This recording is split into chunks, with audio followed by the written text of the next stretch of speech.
Hello, good evening. Good evening, Rakesh. Good evening, sir. Rakesh आप क्या करते हो? Sir, I am working in an aluminum smelter in Odisha. Okay, कितना साल हो गया? Sir, I am having 8+ years of experience. और आपका क्या बेसिक डिप्लोमा है कि डिग्री है? Sir, BTech in electronics and instrumentation.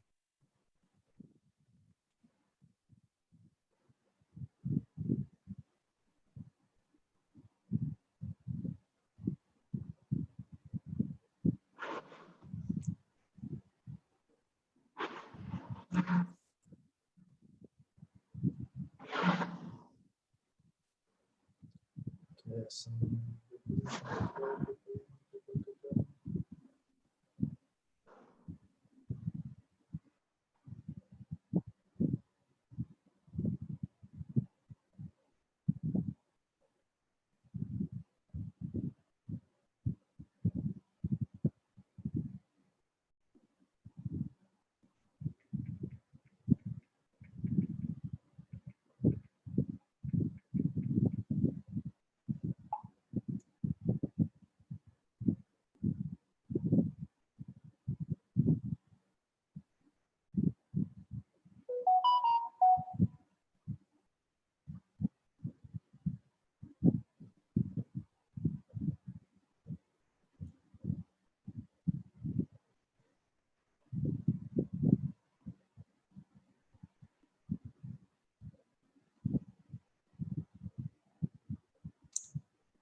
Hello, everybody.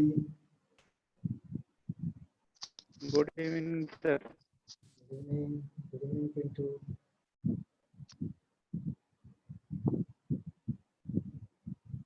ठीक है ना?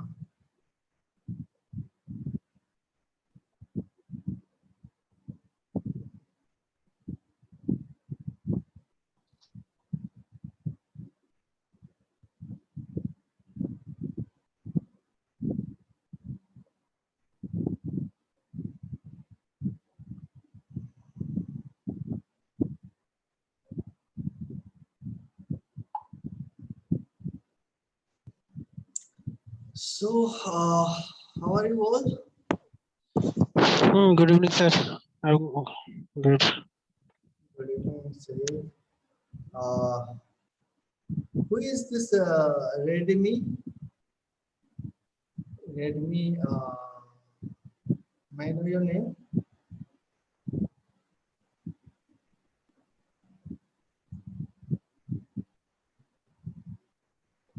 Redmi.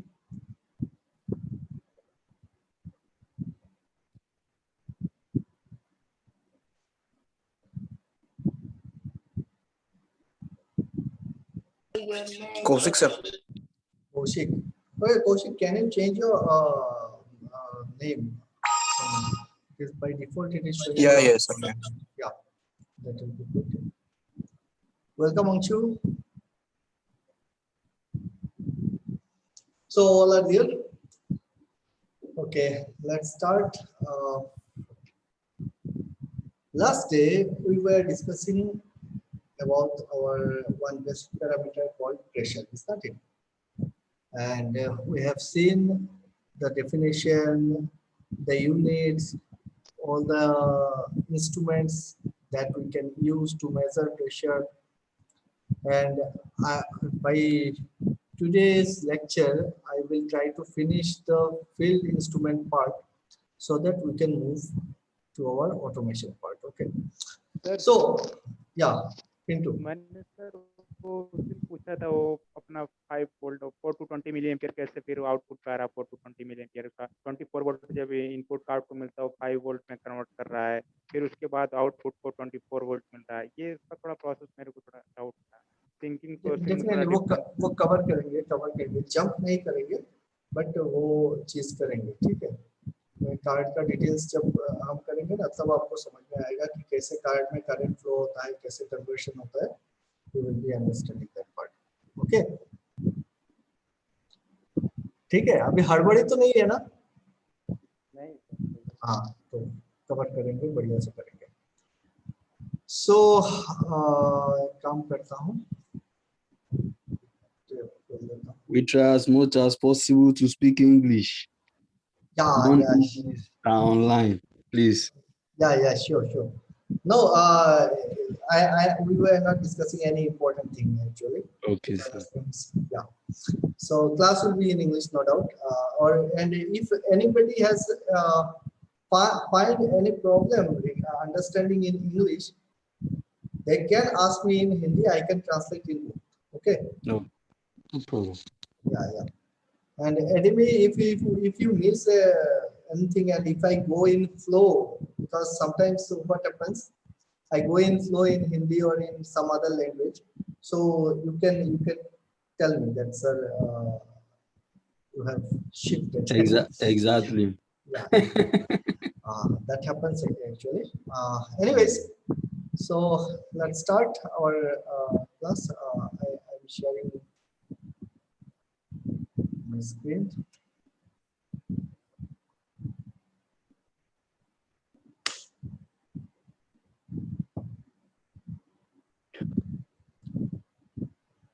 So it's there, and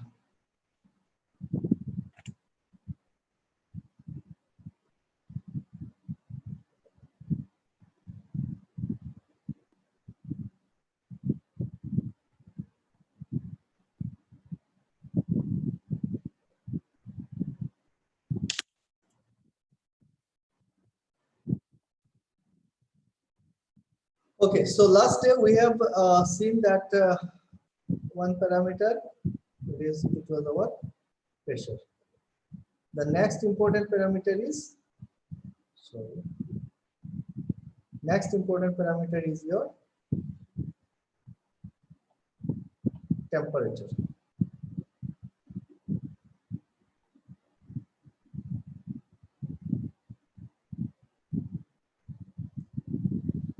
So the same way we will be discussing what is temperature. What is temperature?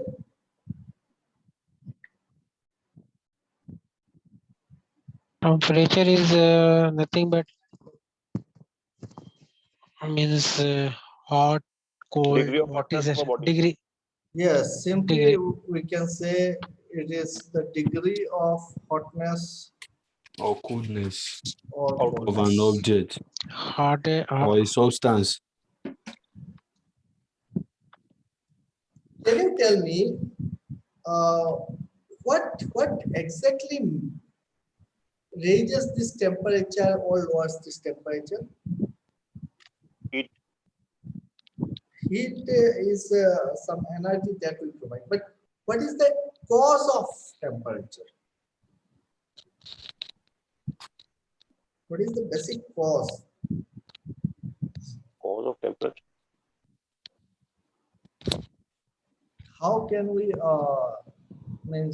relate this temperature with what that okay, this is the actual thing that raises or lowers the temperature. Heat is the energy that we supply.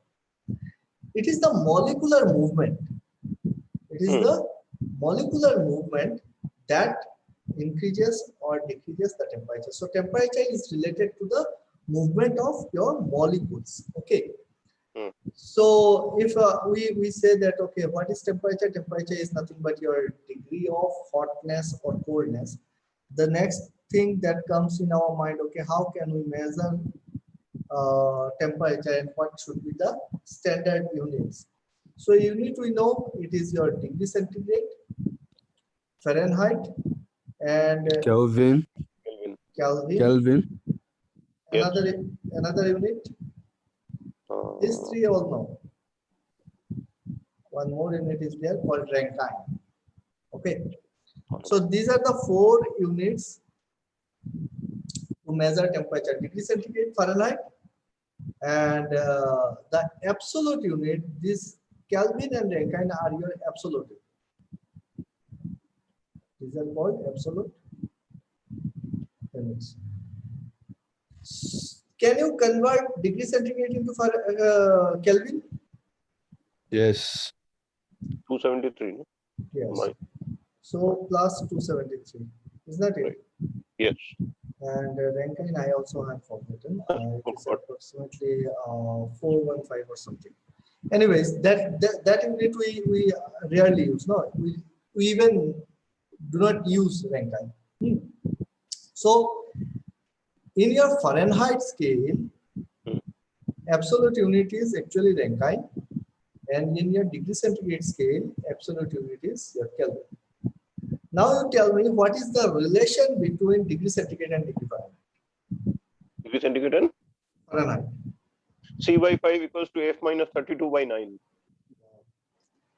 पूरा एकदम ये करके बैठे हाँ.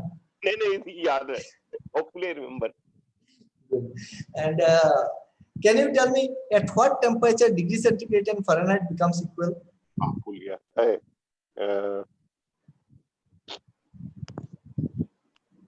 Sir, Yeah. please repeat. I cannot listen. Voice. Please repeat what your question.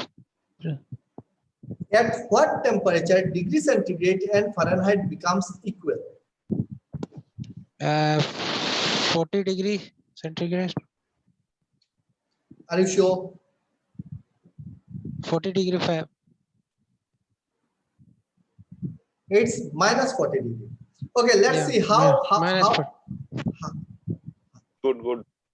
minus 40 degree. Okay, good. Now you see, you tell me, we have understood the absolute pressure or absolute zero pressure. Is that it? We have understood that, okay, when there is no molecules or nothing, if we go to the space and then we are calling that particular pressure is our actual zero pressure, and that we are considering as absolute zero pressure. Is that it?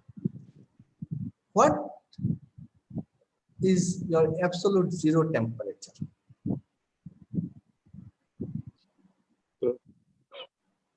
You are all asking class 9, 10 physics questions. Which Yeah. I remember. Not exactly, but these are the things that So we are hopefully, yeah, it reminds of me of my school days. exactly. See, these are the basic things. Yeah, When we are discussing about the parameters and when we are talking Very about true. this, I think these are the things that if we know this feels good. Is that it? So, can you tell me what is your exactly absolute zero temperature? What is your absolute zero temperature?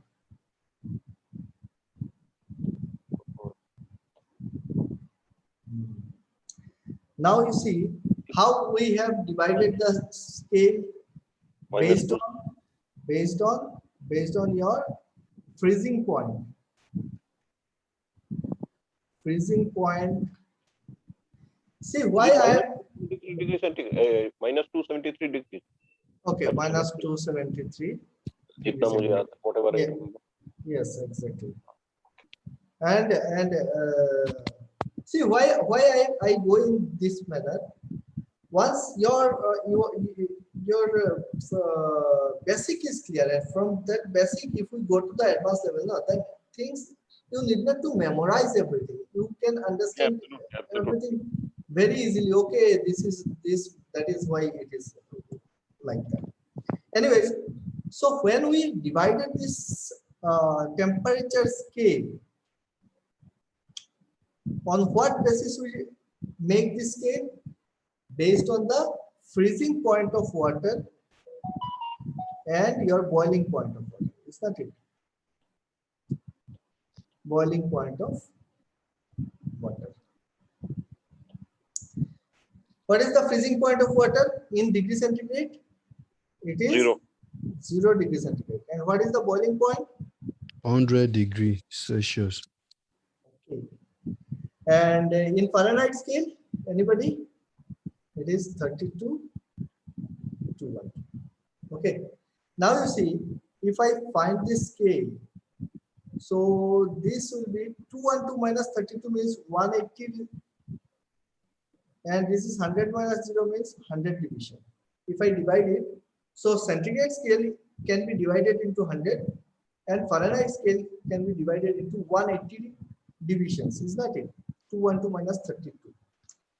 So the relation, if we want to find out where this goes equal, we can get degree centigrade.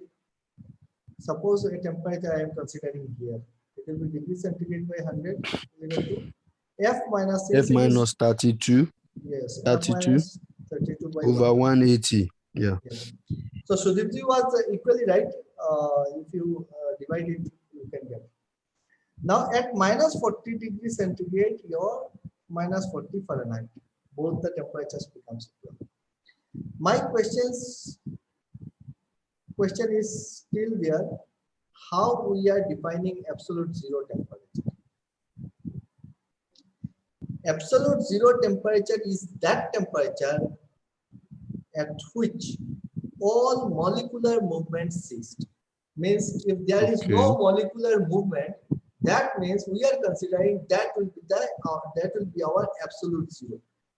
And as for your scientific research and all, though it is not achievable, it is purely theoretical concept that okay, at minus 273 degrees centigrade, all molecular movement will be ceased. It is not achievable at all. Even if we achieve absolute zero temperature, then the volume of ideal gas will become zero, because ideal gas molecules have no size. So if they come closer, if there is no molecular movement, so the volume will become zero. And if the volume becomes zero, it is something which is really ideal. Anyways, so this is not our concern. We are not going to research on that. Because against 212 Fahrenheit, you've written 100, and below that, against 180, it's still written as 100. Pardon. In the scale. Mm-hmm. You go from top to bottom on the centigrade. On this centigrade, this one. Huh. Yeah, this is 100 minus 0, no? Okay. So 100 minus 0 is 0, and this will be a 212 minus 32. This much of divisions you can make on your scale. Okay. Acha, one good question came in my mind regarding this temperature. Suppose, I don't know how many of you are familiar with this. We are having deaerator. I showed you people in my boiler part that there is a equipment called deaerator. The deaerator temperature is, we maintain, pressure is 1.5 kg per centimeter square, and temperature is 125 degrees centigrade or 120 degrees centigrade. Okay, that is something normal which is maintained in power plant. Slightly variation might be there. Now from deaerator, there is a pump called boiler feed pump. This pump shucks. Now if the temperature is 120 degree, whether this pump is shucking vapor, steam, or your liquid water. Sir, water. Why? So because 100 degrees at atmospheric pressure, and Good. Rest. Anybody else? I think at this point it should be steam. It should be steam, because 100, at 100 degree it start boiling. Yes. So at 120 So at 120 we already have steam. it will become steam. Yes. Anybody else?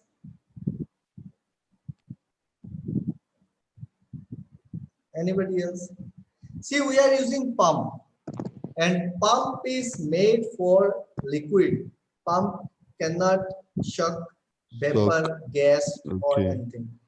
Pump is made for liquid. Otherwise your mechanical seal will damage, is not it? So for gas or vapor we use your compressor, and pump is used to handle liquid. Now, if pump is made for liquid and I am maintaining 120 degrees centigrade in my tank, then how water I am getting in this pump? Why I raise this question? Because there is a conceptual thing. This 100 degrees centigrade boiling point depends on the pressure. Boiling point is always related with pressure. At what pressure, at what temperature? Okay. Water boils at 100 degrees centigrade at normal atmospheric pressure, means your atmospheric zero pressure. And we maintain 1.5 kg per centimeter square, means you are above your atmospheric zero pressure, so you can go up to 120 or 125, because at 1.5 kg per centimeter square, the boiling point ranges up to your 125 degrees. Okay. So you can go up to 125 degrees centigrade. If you go beyond 125 degrees centigrade, then it will start your this becoming vapor. Okay. So that is why I raised this question. You should remember this. Boiling point is always related with pressure. That is the reason. See, if you go to your economizer part, at economizer, the temperature is at economizer outlet, it is 220 or 230 degrees centigrade. But still we get hot water. It do not become steam. Okay. Because the pressure inside the economizer is very high. So we were talking about your temperature. What is temperature? Temperature is nothing but, yeah, Anshu? Sir, repeat once again, sir. This BPF part. BFP, boiler feed pump. Yes, sir. Boiler feed. What I was trying to give you the message that boiling point is always related with pressure. At certain pressure, at certain temperature, the liquid will start boiling. And if you raise the pressure, the boiling point also increases. That is the reason at 100 degrees centigrade, water start boiling at your normal atmospheric pressure. But if you increase the pressure, then your boiling point starts rising. Also increase. Yes, that is the reason inside your deaerator at 120 or 125 degrees centigrade even, we get liquid, not vapor, because the pressure is above your atmospheric pressure. It is approximately 1.5 kg or 2.5 kg based on the design of the deaerator. Okay. If it is 2.5 kg, then the temperature will be approximately 130 or 135 degrees. It will go up. In case of our economizer, we maintain 100 kg per centimeter square. This much of pressure. That is the reason we at even 220 or 240 degrees centigrade, the liquid do not start boiling. Okay. Getting my point, everybody? Okay, sir. Sir, please repeat economizer.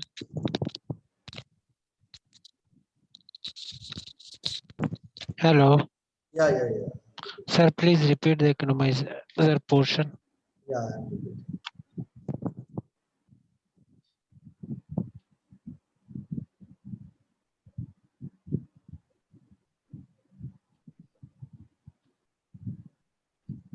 Suppose this is our steam drum. This is your deaerator. This is your boiler feed pump, and this is your economizer.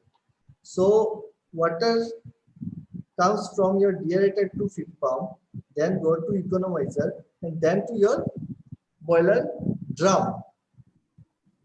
In deaerator, we maintain 1.5 kg per centimeter square, and the temperature is 120 degrees centigrade.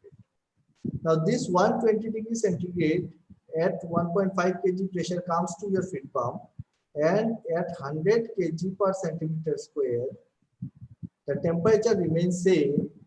It goes into your economizer. At economizer, due to the flue gas, the temperature ranges up to 100 degrees. So you will be getting 220 degrees centigrade to 240 degrees centigrade at your economizer outlet. This water will go to your boiler drum. Okay. So at 220 degree or 240 degree centigrade, even I am saying it is your hot water. It is not steam. Why? Because we are maintaining this I the have pressure. Yeah. at 100 kg per centimeter square. So there is no chance of getting steam at this temperature. Okay. So is it clear? Yeah, Erdemir, tell me. Sir, what's the function of economizer? Pardon? The function of economizer. What's the function? What is the function? Yeah, he wants to know what is the Yes. function of economizer.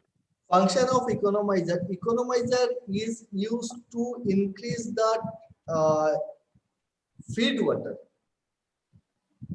Increase the feed water. The water that is going inside the boiler drum, we raise the temperature at economizer to increase the efficiency of the boiler.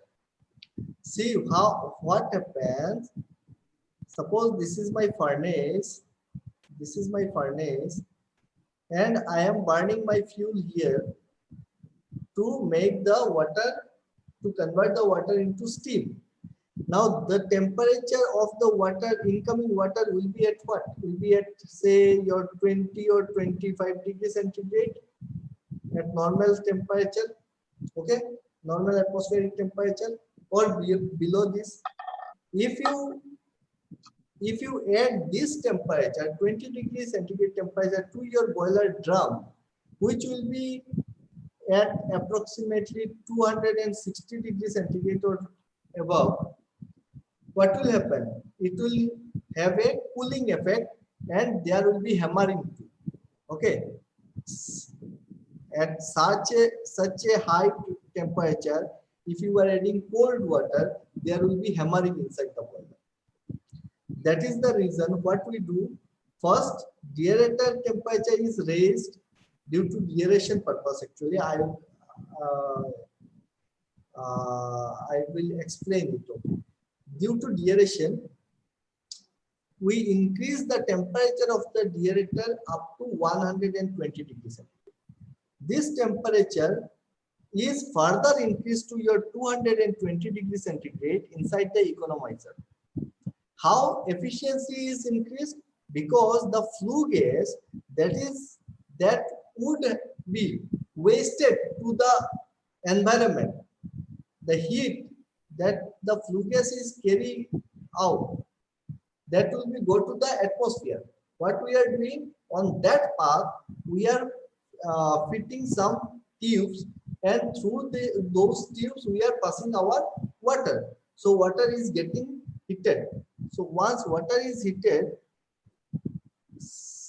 at the same time, what you are doing? You are increasing the efficiency of the boiler. Is it clear? Because the flue gas was to waste. Okay, from furnace, this would have gone to the atmosphere. So you were losing that temperature. What you are doing in that path, you have installed this economizer, so that water is going through the economizer and it is extracting heat from the flue gas. Flue gas. Yes. Thus, what is happening? My fuel consumption will reduce. Fuel consumption will reduce, and efficiency of the boiler will increase. Increase. Got it? Yes, sir. So the concept what is there, that boiling temperature, boiling point increases with increase in pressure. You cannot say that water the boiling point of water is 100 degrees centigrade. You Mm. have to At mention, that pressure. yes, you must mention at 100 at normal atmospheric pressure, Atmospheric the pressure boiling point is 100 is degrees 100 centigrade. degrees Celsius. Okay. Okay. So when we're discussing about temperature, we have discussed, okay, what is temperature? We have discussed its various units, absolute unit, and the conversion. Kelvin is equal to degree centigrade plus 273, and the scale, that degree centigrade scale and degree Fahrenheit scale. We have discussed at what temperature both becomes equal, and the absolute zero temperature. Simultaneously, we have understood that why boiling point varies with pressure. Is that it? Now we come to the instruments that is used to measure temperature. So instruments are nothing but your temperature gauge, thermocouple, RTD. RTD. So is RTD same as PT100? RTD, Is it same as PT100? yes, PT100 is nothing but your RTD. Okay, it is one particular type of RTD. So I am going to discuss these things. What about thermistor, sir? Transistor or thermistor. Thermistor. Thermistor. Thermistor. Thermistor is a temperature switch. Okay, thermistor is basically your temperature switch. I am coming to that one. Now you see what is temperature gauge.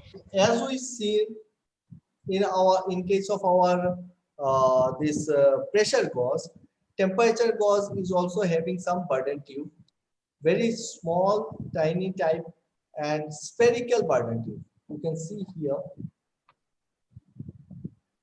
This is called your spherical Bourdon tube.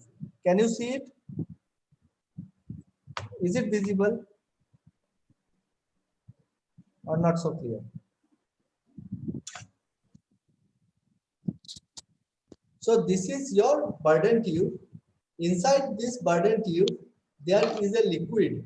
Okay, this liquid might be your alcohol or your something, ether. And there is a stem. You can see here. This is the stem. So inside this stem, the liquid is filled, completely filled type. And what will happen if I insert this in my pipe? So the liquid volume will expand, is that it?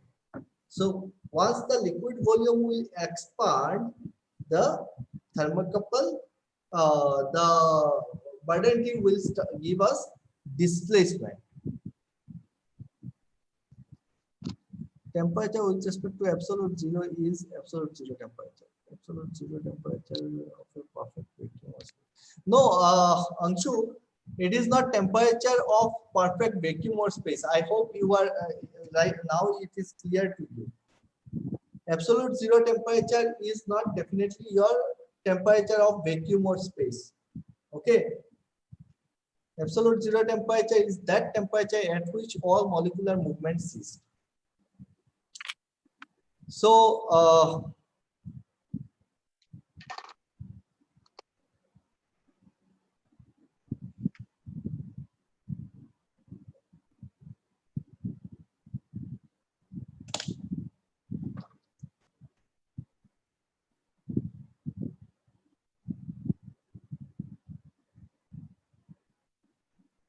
so see here, there will be a spiral type Bourdon tube.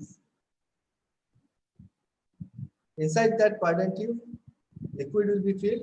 If you give heat here, then the volume of the liquid will increase, and this will try to unfold this Bourdon tube. This will give you the displacement, and you can convert this displacement through some gear pinion assembly with a needle over a calibrated scale, and you can measure the temperature. So this is a local monitoring device you can insert. The other two, thermocouple and RTD, gives you the facility to take the reading from remote, is that it? What is thermocouple? So two different metals used to. Two different methods. Can you tell me which on which principle it is working? Anshu?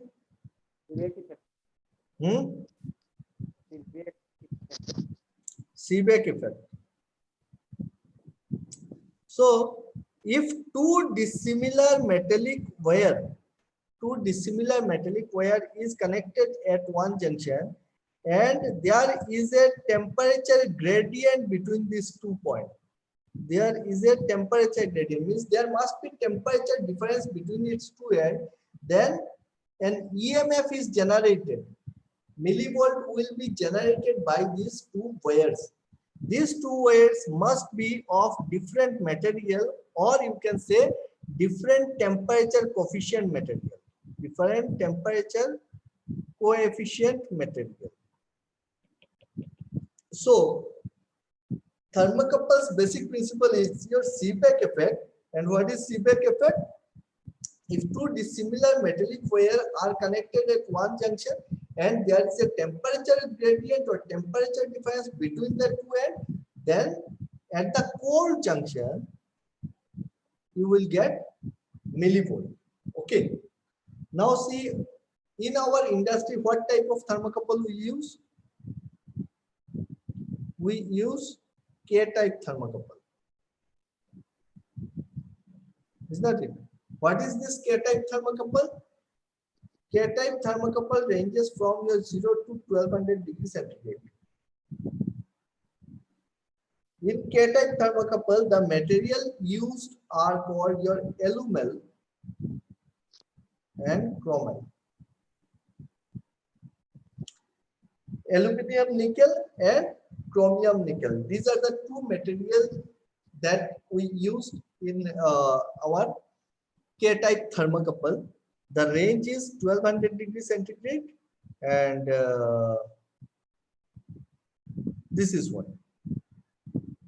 So, Sir, how many types of thermocouple?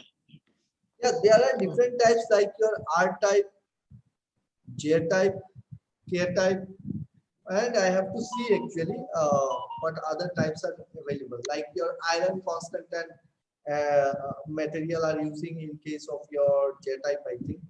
So there are 2 or 3 types. I have to see. But normally we use K-type thermocouple in industry. Okay. This is a types is different for degree centigrade. Yeah, exactly. The range also varies with type. Type, on what basis we are defining these types? Based on the material used. Okay. So if you are using aluminum nickel and chromium nickel alloys and you are making this thermocouple, then it is called your K type. The range is your 0 to 1200 degrees centigrade. And in case of other types like R type or J type, it will be your say iron or constant tan. I have forgotten actually, so I have to also go through this, the other types, because we rarely use those. So the range depends on the type of the material used. Okay. Somebody write on the chat box.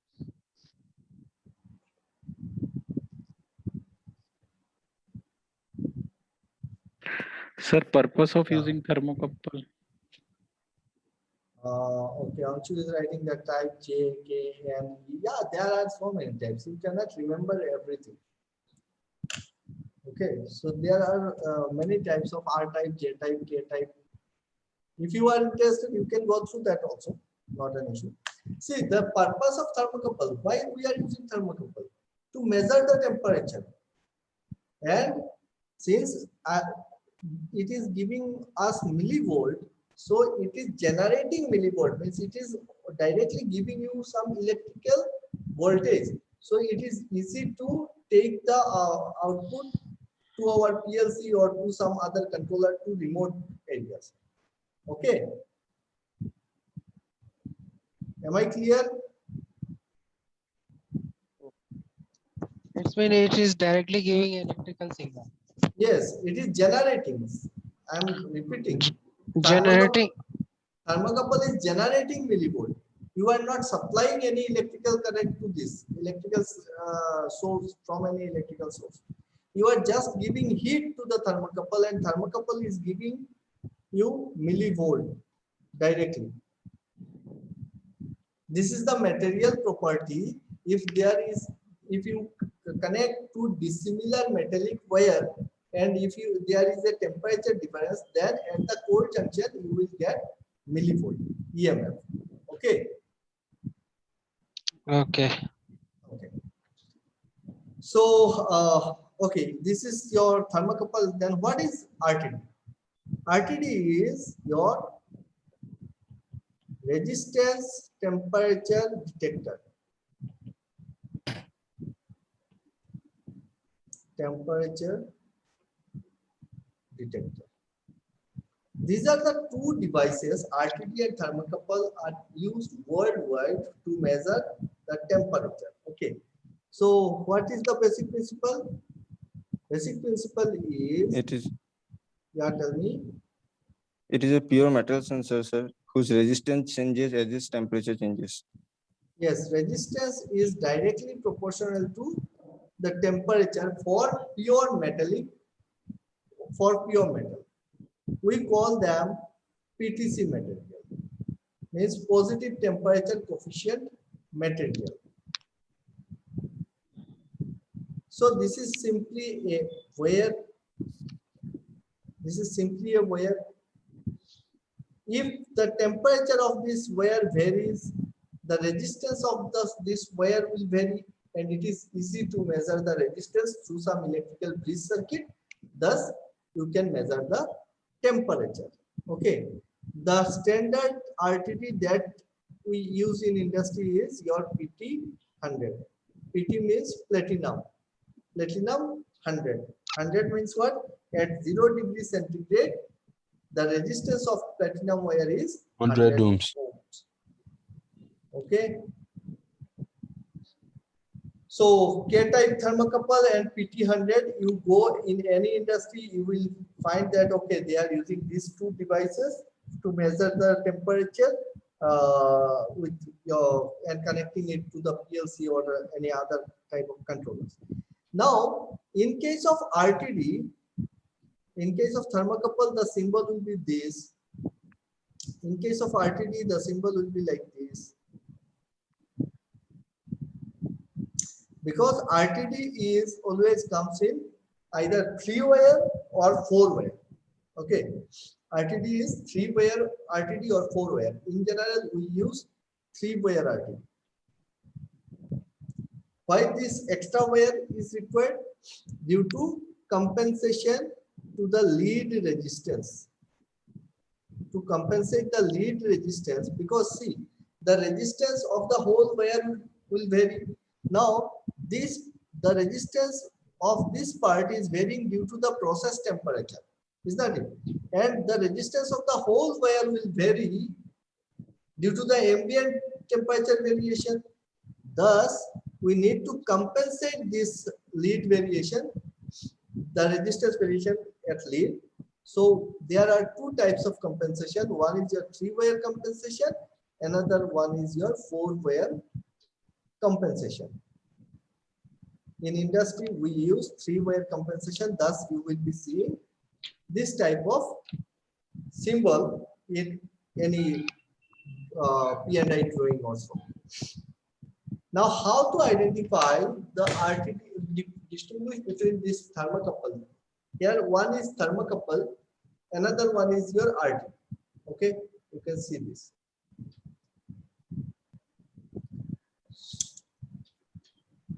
One is RTD, another one is your thermocouple. So you cannot just by looking at these two devices, you cannot say, okay, this is RTD and this is thermocouple. You have to look at the terminals. Okay, Is the terminus visible to you? Yes, sir. So this is your thermocouple and this is your RTD. See, in case of RTD, there will be your 3 terminals, and in case of thermocouple, there will be 2 terminals. Now you will be seeing here that there are 1, 2, 3, and 4. 4 terminals are there. Is that it? And in case of RTD, you can see 1, 2, 3, then your 4, 5, and 6. 6 terminals are there. These are your duplex RTD and duplex thermocouple. That means inside this one stem, there are 2 thermocouples and 2 RTDs.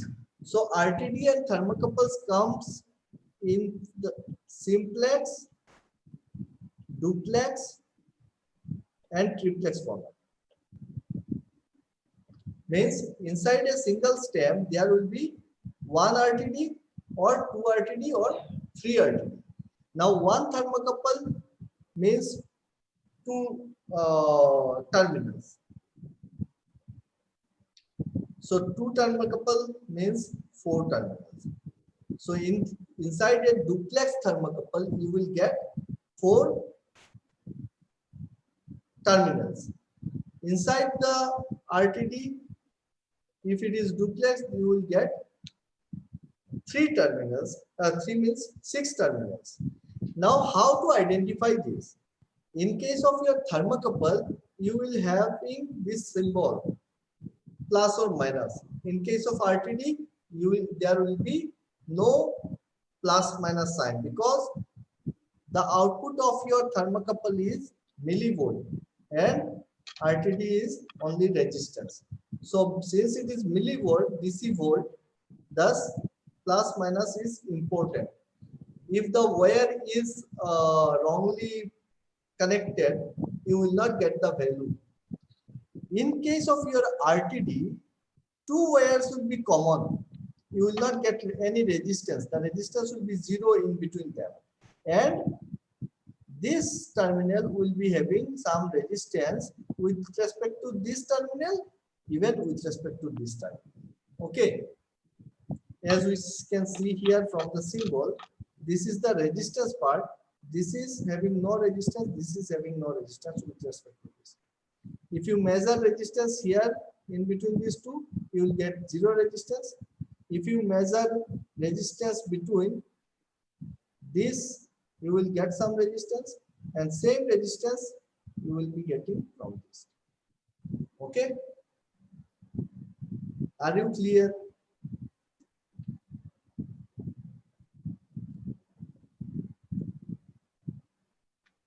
Any questions? Yes, How sir. to select, sir? Use RTD. Sir, how to select which you have to use RTD or thermocouple? How to select RTD and thermocouple? See, RTD is used if temperature is low, say your 0 to 300 degrees centigrade or 400 degrees centigrade, then you can choose RTD. And if your temperature is high, say 0 to 1200 degrees centigrade, then it is definitely your thermocouple.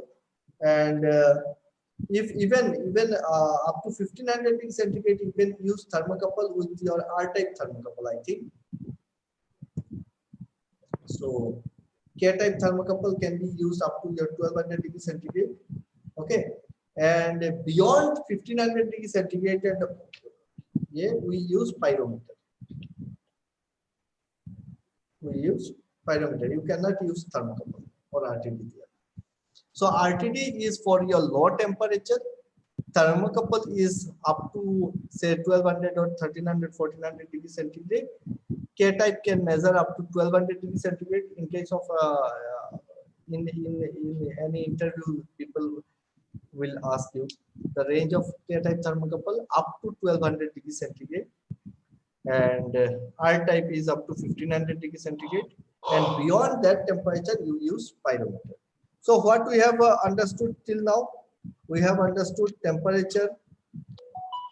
What is temperature? We have understood the temperature unit the 4 basic unit.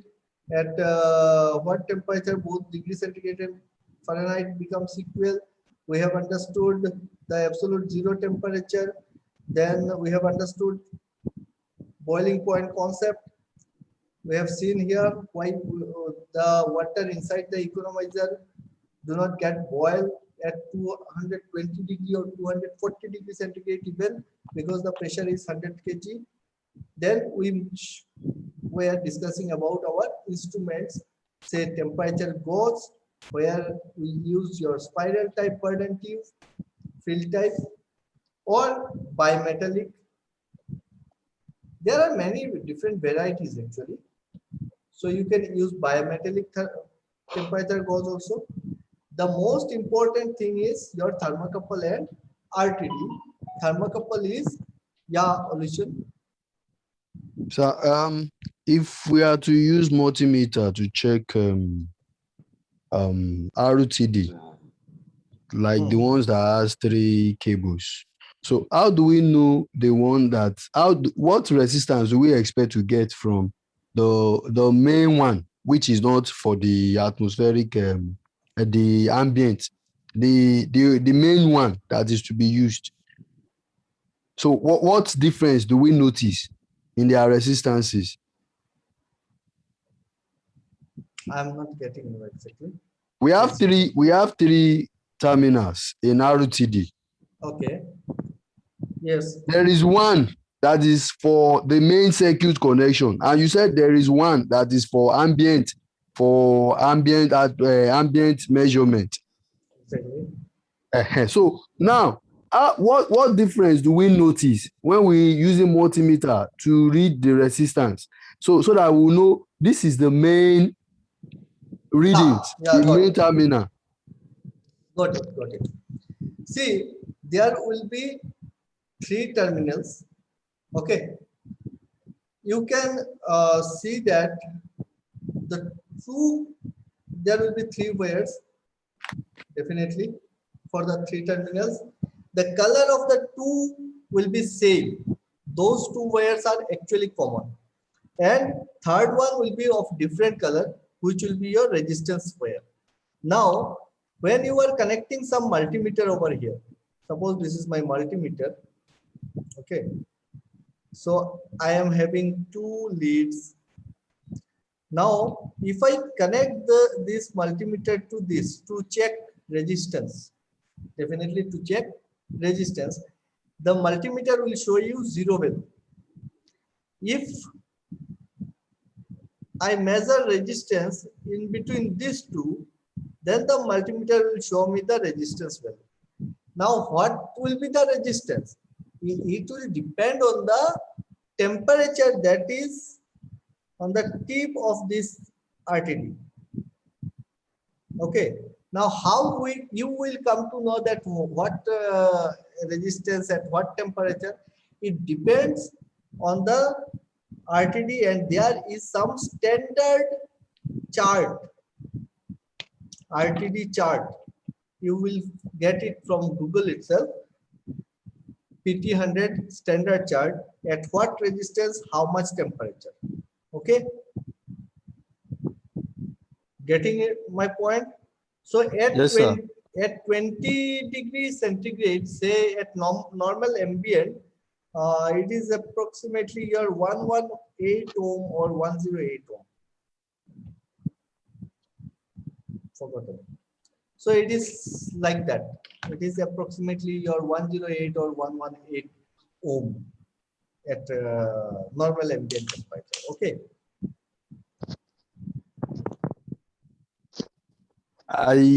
Hello, sir. Yeah. Tell me. So now we per time we use just 2 terminals per time for connection. Okay, just wait. I am just wait.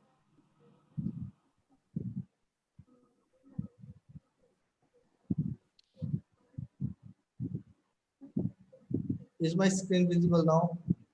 The temperature table you can see. Okay. This is the temperature table for thermocouple type K. Okay. So you can see here thermocouple K type can measure up to minus 200 degrees centigrade and all above. So in industry in general we say that okay it is from 0 degree to your 1200 degrees centigrade. You can see here in temperature table it is given up to 1300 degrees centigrade. Now you see at 100 degrees centigrade, the millivolt that you will get is 4 millivolt. So in case of thermocouple, if you are connecting your multimeter and you are getting 4 millivolt, you can check here from this table that okay 4 millivolt means 100 degrees centigrade. Suppose you are getting 4.5 millivolt. So 4.5 millivolt means 100 plus 10. So it will be your 110 degrees centigrade. Suppose you are getting 4.9 or 5 millivolt. That means 100 plus 20. Are you getting my point?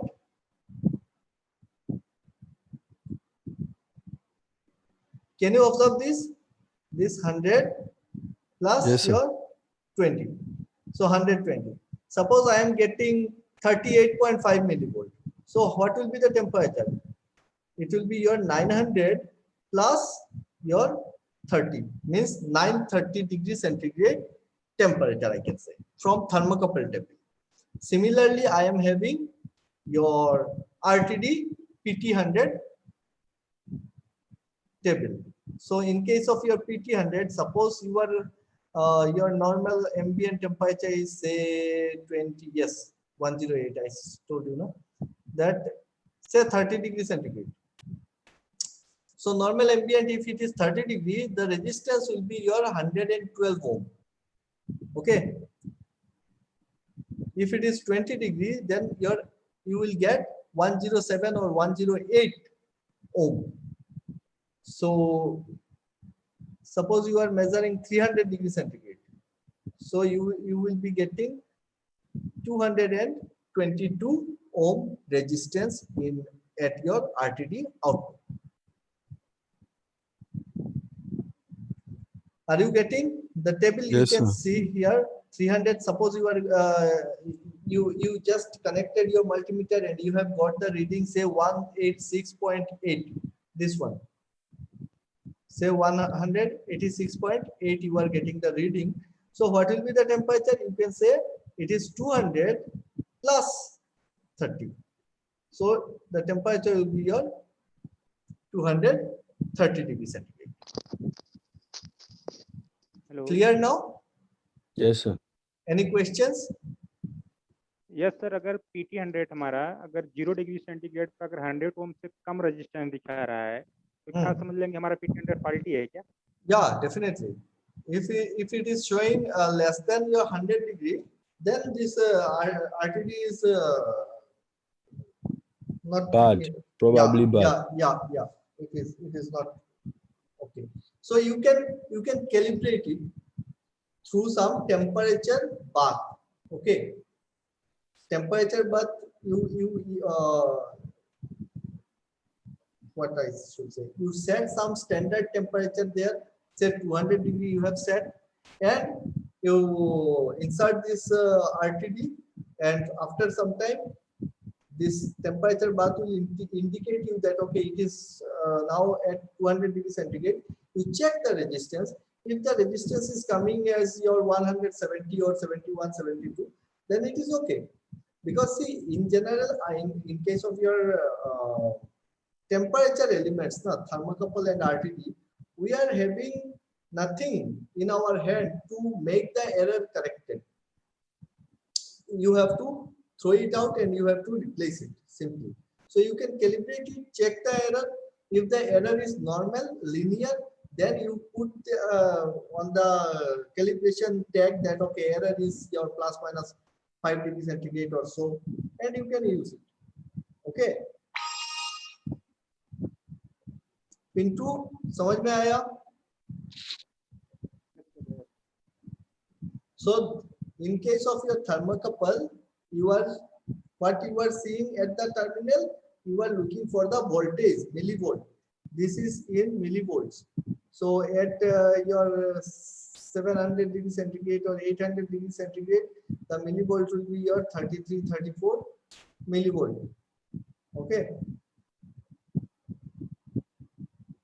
At 100 degree, it is 4 millivolt. In case of resistance RTD, you are getting this chart. Clear? Shall I move? Yeah, we can go on. Okay. So, sure.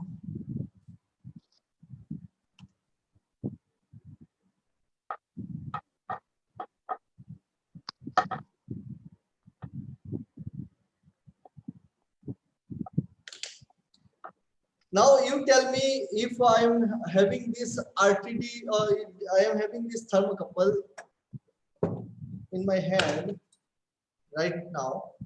You can see here. How much millivolt I will be getting here?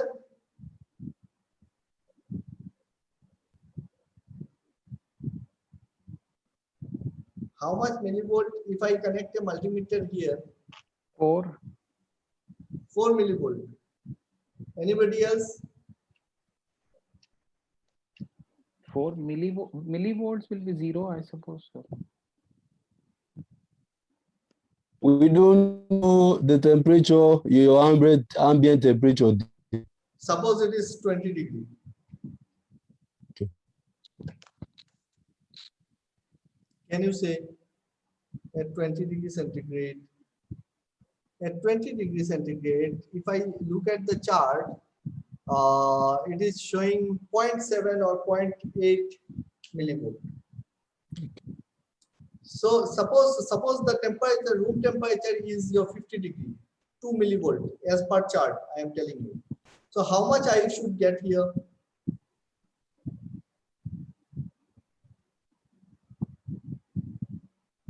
Pintu कितना मिलना चाहिए?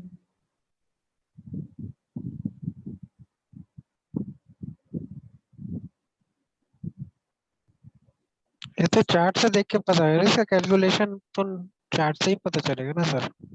Sure. Calculation तो नहीं है ना।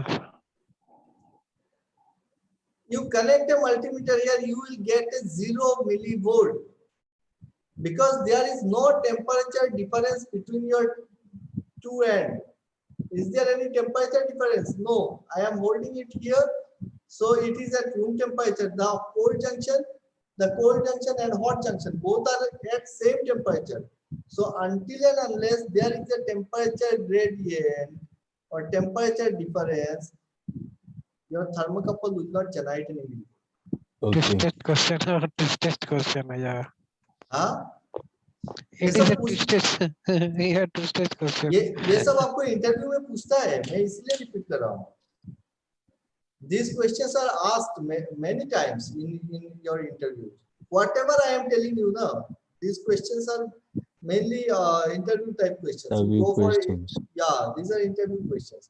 People will ask you, okay, I am having this thermocouple in my table. Tell me, what will be the millivolt? You will be thinking that, okay, sir, I have to see the temperature chart. If there is no temperature gradient, how millivolt will appear here? So millivolt will be 0. Simple. One more question is that how can you distinguish between these thermocouple and RTD? How? Just by looking at them, can you tell me which one is thermocouple, which one is RTD? Yeah, from the Pin. From the how many terminals? Terminals. Suppose I am having a thermocouple and a RTD. So you are looking at the terminals. So what you will see that in case of your thermocouple there will be 2 terminals, and in case of RTD there will be 3. Three. terminals. I am having a triplex thermocouple and a duplex RTD. Now you tell me. Triplet thermocouple, duplex RTD. So Duplex RTD, we will have 6 terminal. Yeah, and triplex thermocouple. Triplex means 6 We terminals. will have 6 terminals. So how you will be knowing Differentiate. that? Okay, differentiate between, this is also having 6 terminals, this is also having 6 terminals. So I think then we have to go for resistance measurement. Sir, in RTD, we have common terminals.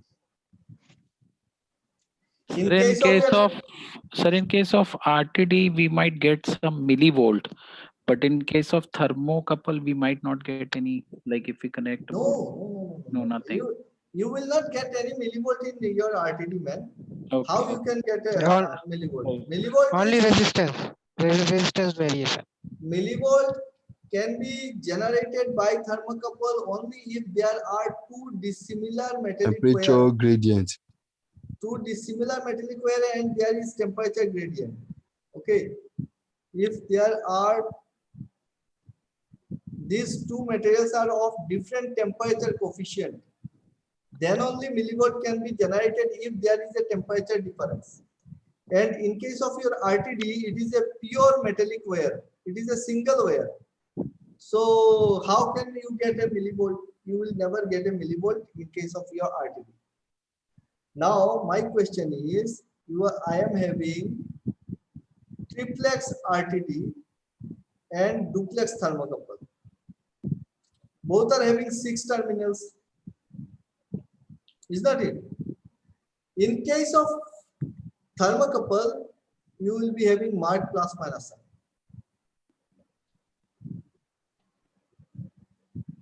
Yes. I told you, because it is generating millivolt, DC millivolt, so you will be having plus sign and minus sign. In case of RTD, you will be having color coding. One wire will be of different color and 2 wire will be of same color. So this is how we can distinguish by looking at your RTD and thermocouple. Okay, sir. Then the one I have in my own factory, we don't use this exact thermocouple. We have just lead cables outside. We have Small one. lead cables in our heater. You understand? Small But yes. Small one. So, Small but one. yes, we use thermocouple, small ones. So the easiest way is, by the time you do your measurement, if you reverse your connection, then you have negative reading. You are getting negative reading. Negative millivolt. Yes. But if you connect this in reverse to your PLC, it will not work. If you connect, I'm saying using multimeter. I'm saying using multimeter. Using multimeter, there will be a negative sign. That will Then show that on field connection, suppose you are to connect your heater and the thermocouple. If you interchange the connection, the temperature will be reading towards negative. It can go -1, -2, -3, -4 degrees Celsius, like that. it shows like that. Yes. Okay, Temperature will be dropping. It will be dropping. Okay, I never experienced that one because Yeah, so far I know, or I connected with the PLC. Then if I interchange the leads of thermocouple, then some high value directly some high value shows. Okay, so you can check it. Sir, how supply is given to PT100 for its operation? What is the, why you need a supply for PT100? See, the PT100 is connected with, okay, exactly, there will be some supply. PT100 is connected with your PLC or with some Controller. temperature Controllers. controller. Yes, scanner. It is called scanner. Temperature scanner. So you are having 3 terminals of your PT100, and you will simply connect it with your 3 terminals from your PLC or to your controller. Okay. Now, while connecting, you must be looking at that your drawing. that which terminal is actually your resistance terminal. You just connect it accordingly. Simple enough. Okay.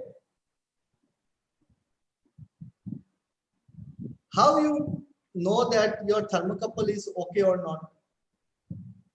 Initial scanning means whether it is this thermocouple is good or not. What will be the first check? At the very first check, what you will see? Millivolt. No, you will not get some millivolt over here. You will check continuity. First check is your continuity. If this thermocouple is continuous, if continuity is there, then you can say, okay, this might work. Then you put some hot temperature here, suppose hot water or something. You place it there. You check the millivolt. If you are getting millivolt, your thermocouple might be okay. Then go for the calibration. If it shows. Then it must not be grounded also. Pardon? It must not be grounded in a way that probably there is reading. If you touch the metallic part, that's rod downward. If you use your multimeter, one to the terminal and one to the body, it must not read to the body also. Because I have experience here. Once my thermocouple start reading to the body, sometimes it might be tripping my circuit. Means if the thermocouple is connected to the body of the thermocouple. Your multimeter, you're at resistance point, you take one lead to the terminal, then one lead to the body of the thermocouple. It must not read.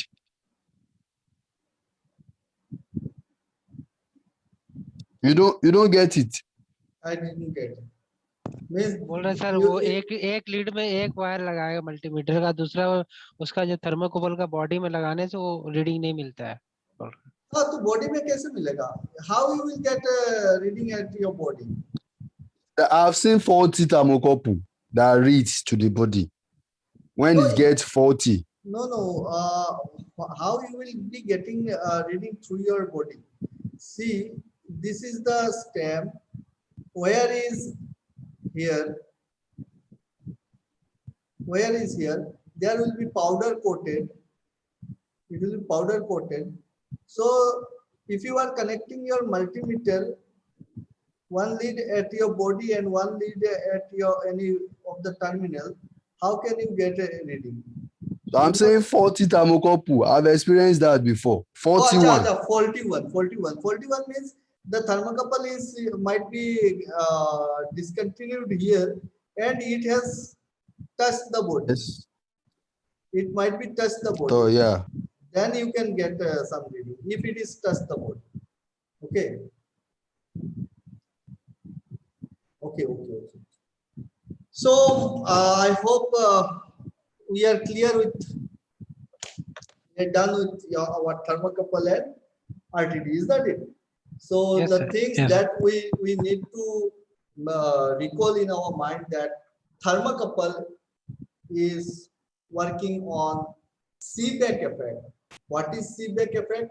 That whenever two dissimilar metallic wire is connected at one junction, and if there is a temperature difference between the two terminals, then we can get millivolt in our core junction.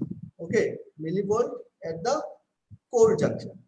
And in case of your RTD, resistance is directly proportional to temperature. RTD comes 3-wire format or 4-wire compensation format. We use 3-wire one. Types of thermocouple, K-type ranges from 0 to 1200 degree centigrade. PT100 from is the RTD that we use. We are having some standard chart from where we can match at what millivolt, what is the temperature for thermocouple, at what resistance, what is the temperature in case of our RTD. So in case of RTD, the output is resistance. In case of thermocouple, the output is millivolt. This much. So temperature is very clear right now. Now Yes. Now you have to connect these terminals with either with scanner or with PLC. I earlier I mentioned that when in case of our PLC, there are two special cards, mainly for RTD and for thermocouple. This is the basic reason, because thermocouple is generating millivolt. You are getting millivolt here. And in case of analog input, this will be definitely analog input. Temperature is going to my PLC. So in case of analog input, in general, PLC measures in terms of 4 to 20 milliampere. Here, millivolt is generated. So we need some card that can convert this millivolt into your digital signal. In case of RTD, what we need resistors to your digital conversion. Milliampere. If the distance between this thermocouple or RTD and your PLC is much larger, then better you can use some temperature transmitter in it.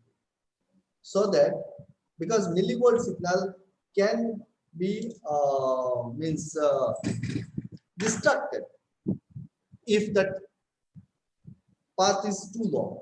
So it is better you can insert a temperature transmitter over there, and then the temperature transmitter will convert this millivolt into 4 to 20 milliampere signal, and you can take it to your PLC.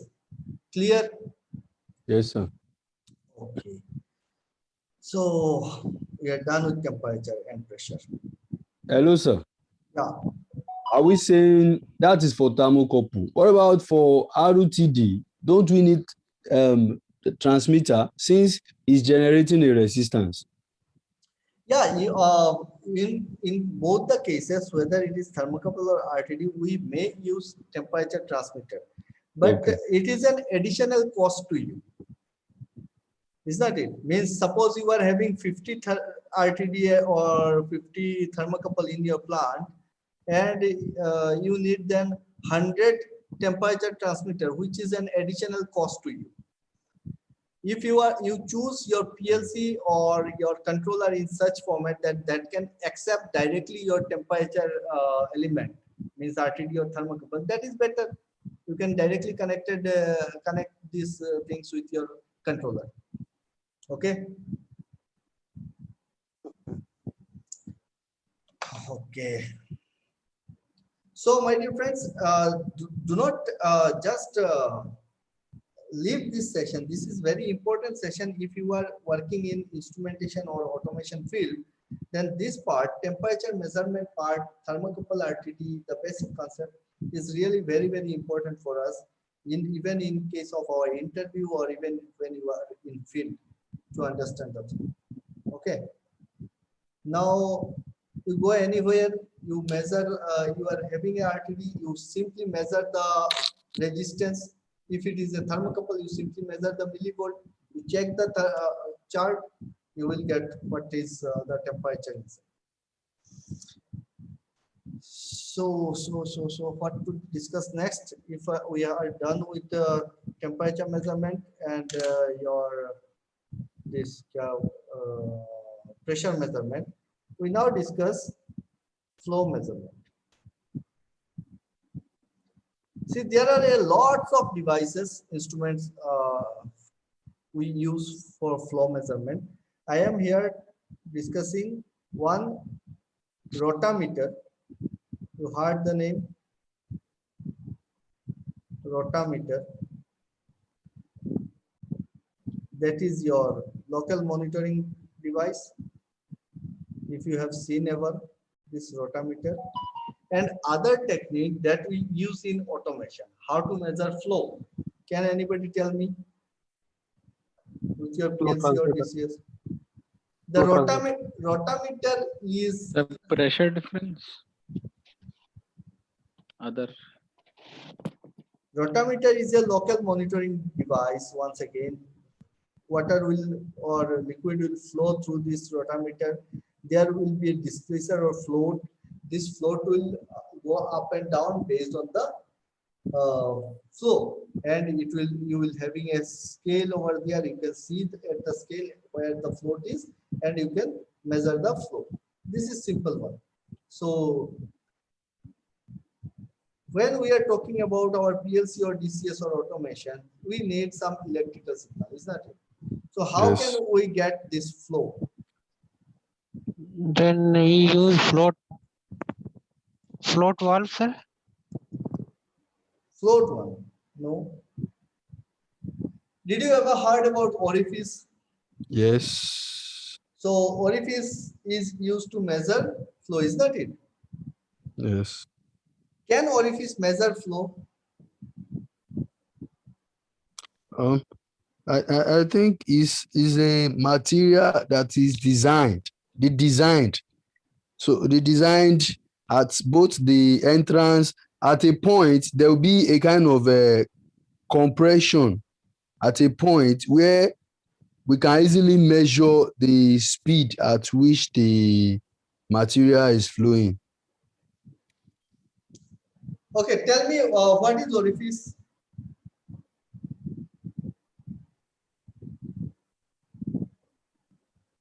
Orifice is nothing but a plate with a hole. Orifice is simply a plate with a hole. Okay, so this hole might be your concentrate, might be like this one, or might be like this one. There are three types of orifice plate you can get, or this way. Okay, so it is basically a plate with a hole. Now, how this plate can measure flow? We usually say, okay, we use orifice to measure flow. How can a plate can measure flow? No, the orifice plate cannot measure flow, but orifice plate is used to create the differential pressure. And we know that flow is directly proportional to your square root of dP. Okay, so if this is my orifice plate and there is a hole, suppose water is coming or any liquid is coming, so it cannot pass through this part, is that it? So what will happen? All the liquid will start flowing through this small area. So it will follow this path, because your what will happen here? Since area is reduced, so velocity will increase. Area into velocity equal to constant, is that it? So area is reduced, so velocity will increase. If the velocity is increased, this water will strike here. So a high pressure will be created over this zone and a low pressure will be created at this zone. Now you can use any kind of differential pressure transmitter to measure the pressure difference. And if you get this pressure difference, square root of this pressure difference will give you the flow. Okay. So now you can use some standard flow meter. You will be getting some simple flow meter, and this is nothing but your TP transmitter. And there is inside that your electronic part, there will be some facility that you can take the square root directly, or you can get directly the flow. Okay. Last one that I need to discuss. So ultimately, what we are getting 4 to 20 milliampere from our flow meter. Okay. So orifice plate is creating the dP. We are measuring the differential pressure through some differential pressure transmitter or our flow meter, and this is giving me 4 to 20 milliampere, which I am going to connect with my PLC. Now, if it is liquid, then it is okay. You can use orifice plate. But if it is gas or steam, suppose this is gas or steam, So is it possible that you can create a differential pressure across this orifice plate? No. The gas cannot follow this streamlined path, is that it? So what we can use if it is gas, then we can use nozzles. We can use nozzles to create the differential pressure. So in case of your steam or gas, you are using nozzles. Now if gas is coming to this point, then gas will be following this path. Gas will emerge like this. So there will be a low pressure and there will be high pressure. So once again, we are successfully able to create the differential pressure, and we can use some differential pressure transmitter, which will give output as 4 to 20 milliampere that I am going to connect with my PLC or TCS. So this is also covered flow measurement, temperature measurement, and last one is your level. But in case of petrol pump example, there is something in the pipe. When we put petrol in our car, I have seen there is some type of transducer installed which rotates. So is it a rotameter or something else? No. It is mainly your, most probably, I also do not know exactly, but it will be your turbine type most probably. Okay. Turbine type flow meter. Turbine type means what? It will have some vanes. When fluid will flow, this blades will be turning. Okay, so this kind of arrangement you can do. Likewise, suppose you are having this type of vanes. If these are the vanes, now when fluid will flow, this vane will move, and to this you can connect your meter. So it will rotate. Another type, ultrasonic flow meter also used. Ultrasonic flow meter we use mainly where when the fluid is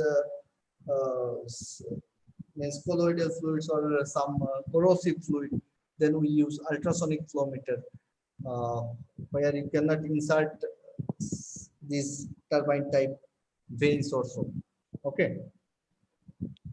So last part from instrumentation side, I think it is our level measurement, and you can measure level by any means locally, is that it? Say if it is your open tank, you can use some float over there and a weight connected with a scale. You can say, okay, this much percentage of liquid is there. That is not my concern. But if I am trying to take once again the electrical signal from this level gauge, then either you will be having some displacer type arrangement or float type arrangement. But in general, what we use, we can measure level by measuring pressure. We can use pressure transmitter to measure the level. How? Because P is equal to your H rho G, and your rho G will be constant, so your pressure is directly proportional to your height. You have to take care of that. This point will be at almost at the bottom line, because if you want to get the exact height, the pressure at this point due to the height of this liquid you are measuring. So if you are taking the tapping here, then you will just measuring this much point. Okay, so there might be some error. So there will always be some dead zone here. That pressure level we cannot consider in this case. So we can measure directly pressure, and we can say, okay, this much level is there in this tank. if this Sir, the what is the HEG? P is equal to HEG. H no, is no, height. pressure is equal to H rho. Rho is the density. Rho is the density of the liquid. Density of the liquid, this is your acceleration due to gravity. Is that it? So pressure is given by your H rho g, height of the liquid level, and the density of the liquid, and the acceleration due to gravity. This gives you the pressure on any point, at any point. Okay. Okay, sir. So pressure, since the density of any liquid will remain constant inside the tank and G is constant, so we can say that pressure is directly proportional to your height. But this method can be used if the pressure inside this tank and is equal to the atmospheric pressure. Okay.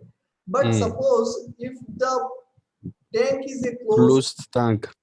if it is a closed tank and if it is pressurized, say consider our steam drum. We were discussing previously also. Suppose it is your boiler drum. Okay. So inside this drum, there are steam and there are water. So this steam is having its own pressure, say P1. And if I am connecting a pressure transmitter over here, so the pressure at this point is due to the height of the liquid plus the pressure due to the steam. Is that it? This P1 pressure is acting on this surface. So suppose the height is H. I am trying to measure the height of the liquid inside, that is the level of the liquid inside this tank. So this pressure P1 plus H rho g. This much of pressure I will be getting in my pressure transmitter. So if it is a closed tank and if the pressure inside this tank is different from the ambient, at that time what we can do, we can use a differential pressure transmitter. We can use a differential pressure transmitter. We are taking another tapping from the above so that this pressure is your P1 and this pressure is your P1 plus H rho g. So what will happen if it is a differential pressure? So the difference will be coming as your P1 plus H rho g minus P1. So you are getting your H rho g, which is the pressure due to the liquid only. Are you getting my point? The differential pressure is the total pressure. Yes, the differential pressure is due to the liquid inside the tank only. Okay. Because the pressure due to the steam P1 will be coming from this part also. So if suppose from this part P1 is acting, from this part P1 plus H rho g is acting. So this P1 will cancel out and the diaphragm will be moving for what? Diaphragm will be moving for this H rho g pressure only. And the transmitter will be giving me 4 to 20 milliamperes, which will be equivalent to the level of the tank.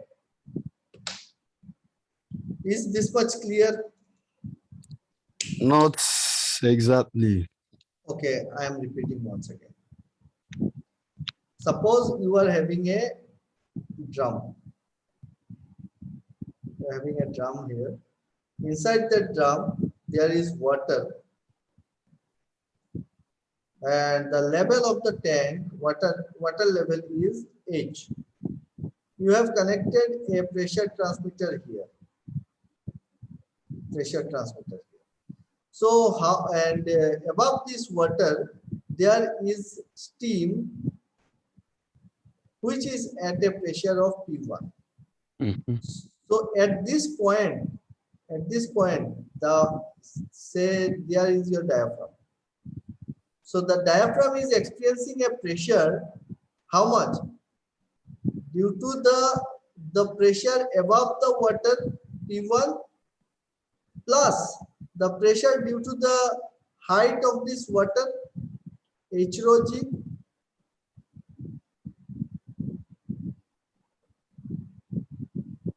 This much you got. This is the steam pressure above the water. So the steam molecule is exerting pressure on this liquid surface.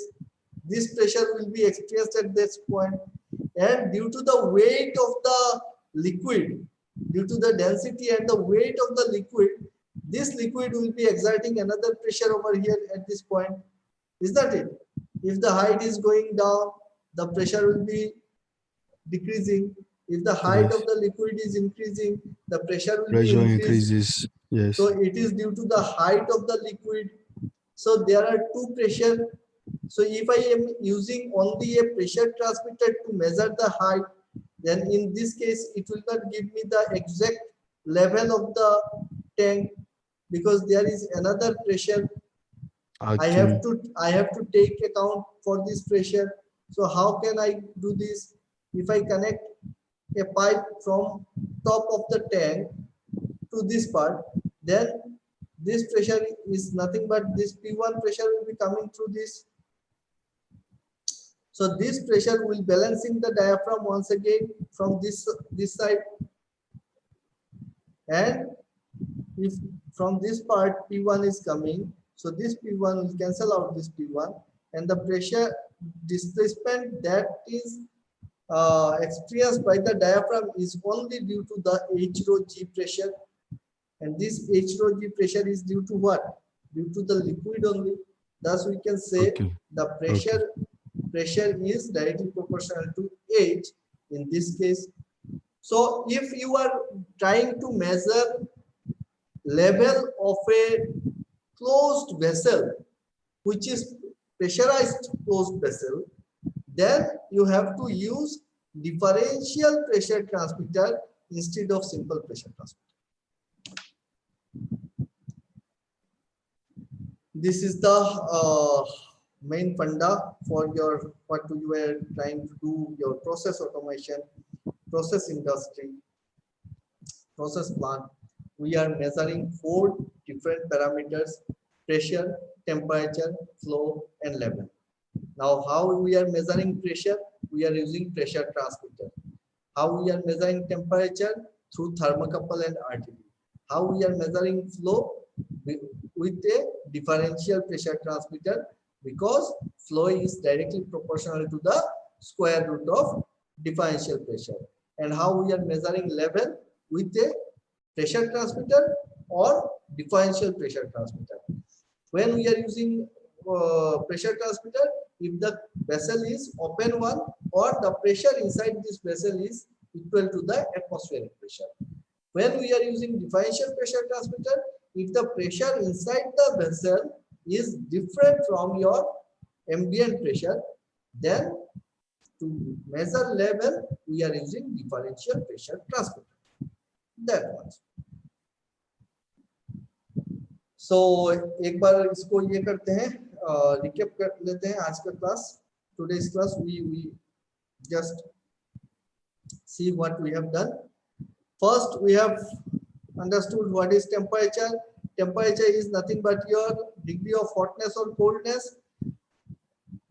What is the unit? Unit is degree centigrade, Fahrenheit, Kelvin, and Rankine. Kelvin and Rankine are absolute unit. Degree centigrade and Fahrenheit are the scales. Kelvin is equal to degree centigrade plus 273. The scale is centigrade scale is divided into 100 equal divisions, and Fahrenheit scale is divided into 180 equal divisions. Why? Because the freezing point at normal atmospheric pressure is 0 for water, 0 degree centigrade, and 32 Fahrenheit in case of our Fahrenheit scale. The boiling point at normal atmospheric pressure is 100 degree centigrade or 212 Fahrenheit. That is why the scale is divided into 100 equal division or 180 equal divisions. Now, what is absolute zero temperature? Absolute zero temperature is that temperature at which all molecular movement cease. Yes, when molecular movement stops, then we say that okay, the temperature is absolute zero. Absolute. Yes. So at minus 40 degree centigrade and minus 40 Fahrenheit becomes equal. You can put here minus 40 and you can see you will get the equal result. Minus 40 by 100 will be equal to your F means your minus 40 minus 32 upon 180. You will get the same result. Next, what we have discussed, we discussed about the boiling point concept. That boiling point depends on not only on temperature but also on pressure. If the pressure increases, boiling point also increases. We have discussed here that why deaerator is having liquid inside even if the temperature is above 100 degree centigrade because its pressure is high. We have discussed economizer part, that why economizer is used to increase the efficiency of the boiler, and the water is heated, preheated before entering the drum, and at a temperature of 220 or 240 degree centigrade, the water remains in liquid state because the pressure is very high, about 100 kg per centimeter square. Then we discussed about our temperature measuring instruments.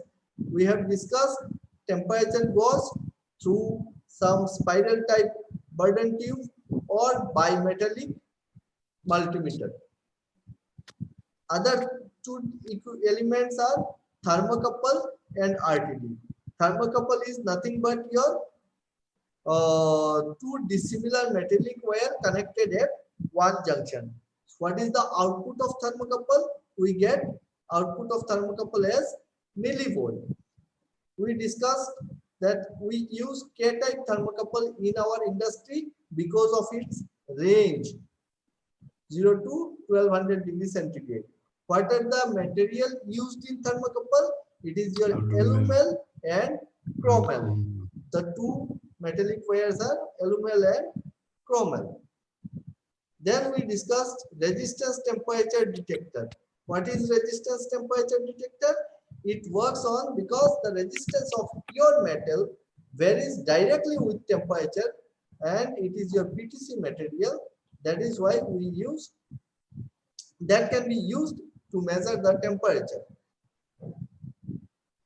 We can get RTD in 3-wire or 4-wire compensation format.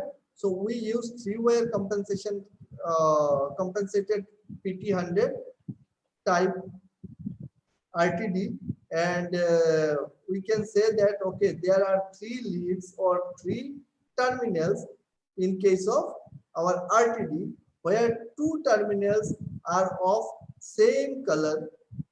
2 wires or 2 terminals will be of same color, where other one will be with different color.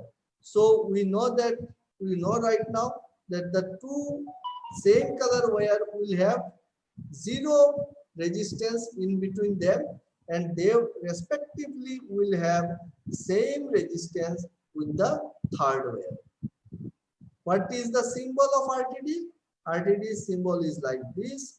There will be 3 wire, 2 will be with no resistance and 1 will be having resistance. We have seen the temperature chart for RTD and thermocouple both. Now we know that there are simplex type, duplex type and triplex type thermocouple or RTD are available. We prefer duplex type thermocouple or RTD so that we can use parallelly with your PLC or your scanner both. Else sometimes what happens, if one thermocouple is damaged, then you can use the another one.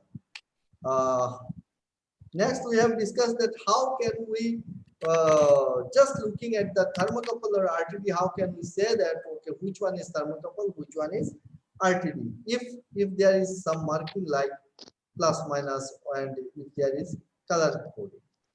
So after that, what we discussed? We discussed flow measurement. Okay, one thing I missed here, that installation of your temperature element. I missed here installation of your thermocouple and RTD. Say this is my pipe, and if I have to insert this thermocouple or RTD here, I am making a hole over here and I can insert it. Is that it? Now, suppose you need to change this thermocouple or RTD, or you have to calibrate it, so you want to pull it out. So what will happen? The liquid will come out from this port. Is that it? So what you can do, you can insert a thermo well here. What we can insert here? Thermo well. This is made of your SS material, so that temperature can pass to this RTD or thermocouple without any resistance, and this acts like a cap. You understood this thermocouple concept? It is simply a pipe of SS, and what we are doing, we are welding this thermo well inside this pipe, and so that at any point of time I can pull this out, thermocouple out and in. Okay, so if this is my thermo well, so I can anytime do this, and it is sealed one. So it is not resisting any temperature to pass, but it is resisting the fluid coming out of this pipe through the hole. So this is what how we insert the temperature element. What you have to notice here, you must be taking the ID, inner dia of this thermo well. While you are purchasing your thermocouple or RTD, you must know the inner dia of your thermo well. Otherwise, the thermocouple will not go inside the thermo well, or what will happen? It will lose enough. If it is loose, you may miss the temperature. Okay, so the ID of your thermo well must be equal to the outer dia of your thermocouple. Then we discussed about your flow, rotameter, how flow is measured through orifice, or your differential temperature, differential pressure transmitter, because flow is directly proportional to your square root of dP. Then what we discussed that if the fluid is not liquid but gas or steam, then we use nozzles instead of your orifice plate. Then we discussed level measurement through displacer type or so, or we use pressure transmitter if it is an open tank, and if it is a closed tank with high pressure, then we use your differential pressure transmitter. So that's all for today. Anybody has any questions? Hello, sir. Yeah. I was asking you the other day, are we going to mention weight measurement using load cell? Are we going to touch that aspect too? Load cell.